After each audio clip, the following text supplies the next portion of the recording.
Welcome back to Sports Talk ATL. I am Chase Earl, joined by Alex Ord. Thank you guys so much for joining us on this Wednesday evening.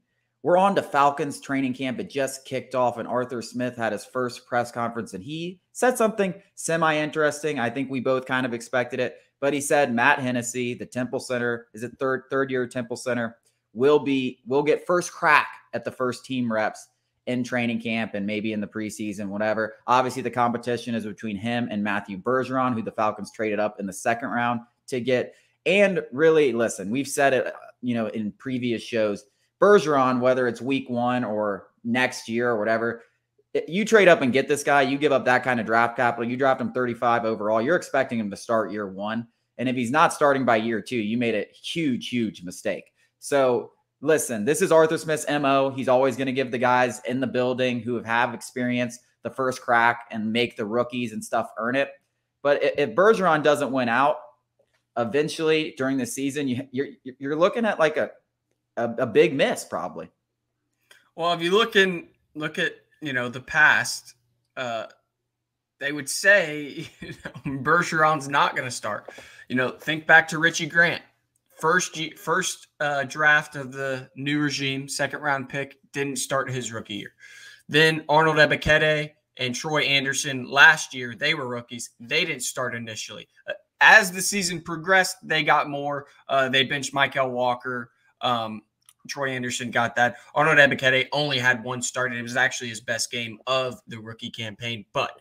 So if we're going to base it on, past experiences with Arthur Smith and his coaching staff, Matthew Bergeron probably won't start. With that being said, if we're just looking at the competition, Matt Hennessy, he filled in valiantly. I don't want to, tear the guy down by any means because the offensive line as a whole was really, really, really good last year, and he was a part of that group, so you can't discredit him and credit the whole group. But he was definitely the weakest link on that starting five. Elijah Wilkinson started the year. He was a veteran, kind of a journeyman. He wasn't the long-term answer, kind of a bridge answer. And he was head and shoulders better than Matt Hennessy, and that's not saying much at all. So if Matthew Bergeron can't beat out Matt Hennessy for this, it's not exactly encouraging, especially for Falcons fans who have been burned in this exact scenario before. If you remember, third-round pick Jalen Mayfield switched from tackle to guard, and it couldn't have gone worse. I think people were bringing up stats that it was the worst rookie season ever. But ever, not just, Falcons, but ever in terms of, PFF grading scales and everything like that. So, Falcons fans are rightfully a little bit anxious about this. A couple of things to, calm the nerves. Jalen Mayfield didn't only switch positions. He switched sides. He was a right tackle in college. Matthew Bergeron was a left tackle in college, so he's only just kicking inside. And that does make a difference. It might not seem like it, but it definitely makes a difference.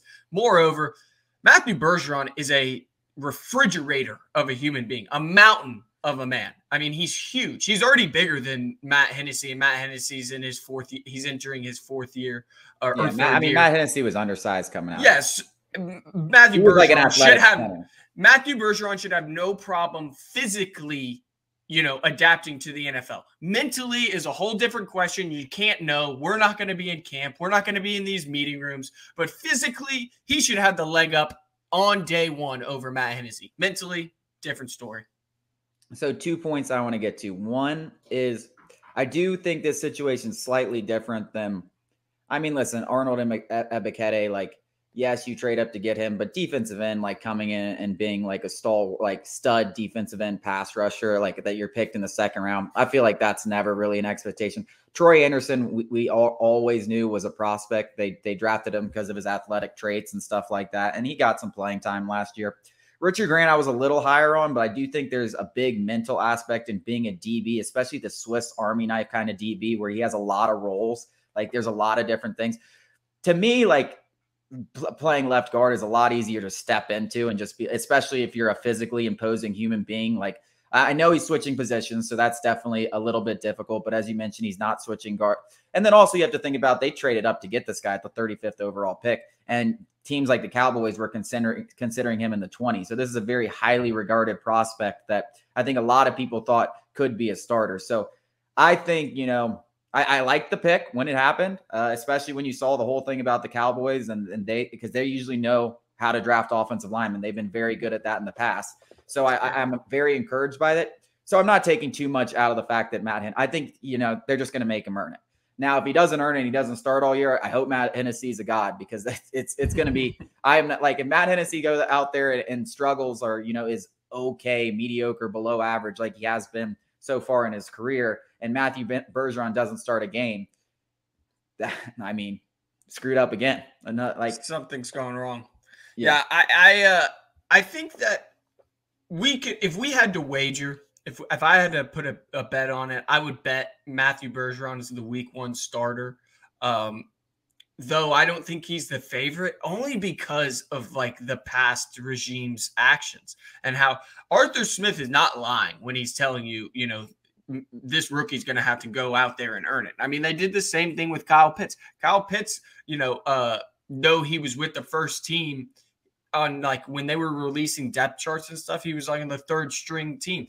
And I know that's a totally different story, but that's how this Falcons coaching staff and the front office act is they're not going to just give a rookie a starting job. They're going to have to go out and earn it. With that being said, I don't even think it's going to be close, honestly, because Matthew Bergeron, it's the physical aspect to me that's going to separate the two.